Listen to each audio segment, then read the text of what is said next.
A couple of days ago, if I'm not mistaken, we saw on TV the Controller General of the Nigerian Customs Service display an arrest they made, an impoundment they made of a truck conveying pump-action rifles, hundreds, if not thousands, with rounds of ammunition and all of that, valued at about 13.5 billion or something like that, seized at One Port in Rivers State, if I'm not mistaken.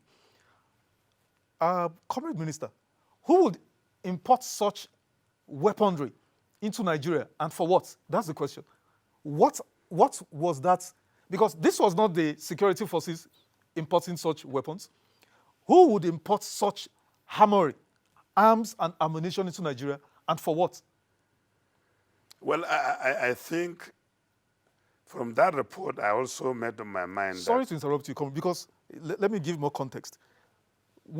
Since 2019, the last suicide bombing happened in Nigeria. So we thought we had overcome suicide bombing and now dealing with just the low-hanging issues of banditry, terrorism, and all of, insurgency, kidnapping, and all of that. But then look at what happened over the weekend in Gwosa, in Borno State. Little young girls, married girls, young teenage, you could call them teenage girls, strapped IEDs on themselves, went into a wedding, went into crowded places in Gwosa, and, raped so many people. As at the last count, I think 32 people dead, several, injured. What's going on?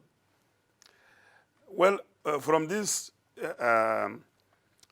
developments you've analyzed, I come to the conclusion that the political elites, the political economic elites of this country had declared war on poor Nigerians. How?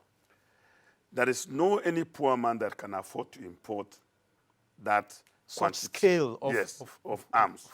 So the person who would have been responsible is a well-established businessman. Sorry, sir. Under former CG of Customs, retired Colonel Ahmed Ali, I remember vividly this same scenario playing out, where you came on TV, they just arrested a truck, where they impounded, arms, and that was the last we heard. No, I cannot recall any arrest made, the people being prosecuted, I cannot recall. This one again, just a couple of days back, what is going on, comrade?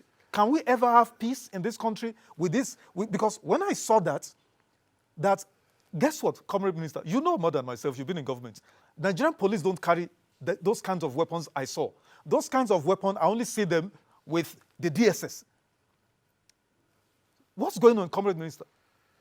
Well, if you start an investigation now, the criminals are sacred cows. They cannot be touched. That explains why even the first one, nothing happened. You will not hear anything about it. Because those behind these things are none. The political will to deal with it is what is lacking.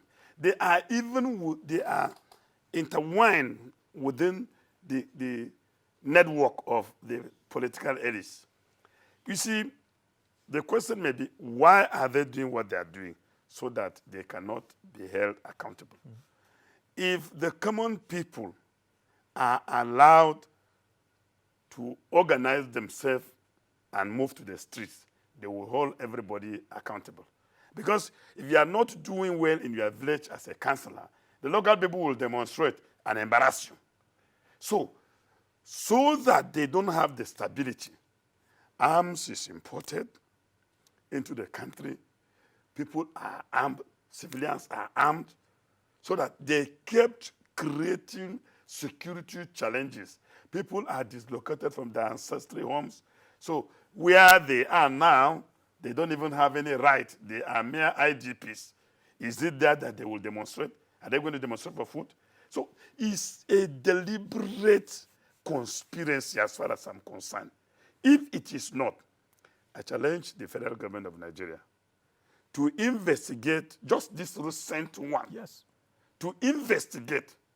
And make it public. Make public. The findings. The findings and prosecute for once.